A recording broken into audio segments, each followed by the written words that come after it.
In this video, I'm going to teach you how to use Black Flash in Sorcerer Battlegrounds. It's a very easy process, so make sure to follow along. Using Black Flash is completely reliant on your ability to time an M1 right after you use the Black Flash ability as the King of Curses. So you will be able to do this on PC or console or even mobile by using the Black Flash ability by pressing 3 on your keyboard, pressing R2 on your controller, or tapping this option. And afterwards, you have to do an M1 attack right after your camera zooms out. So as you can see, when you use Black Flash, your camera is going to zoom out, and then you have to press M1 as it is going in.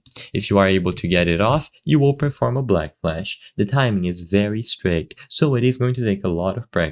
So make sure that you always try to practice this. You can go into a private server and just keep doing this over and over again. Once you get the timing down, you will know for sure that you got a Black Flash. So remember, as soon as your camera zooms away, you press M1 and you should be able to see the sparks of a Black Flash go off.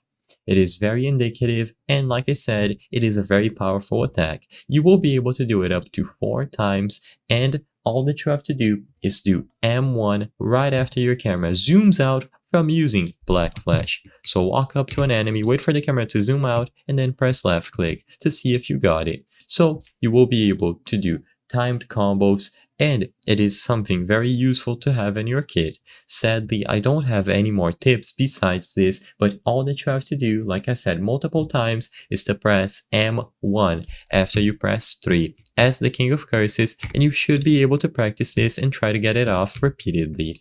Go into a private server and practice over and over, and you should be able to get it done multiple times after you get it down.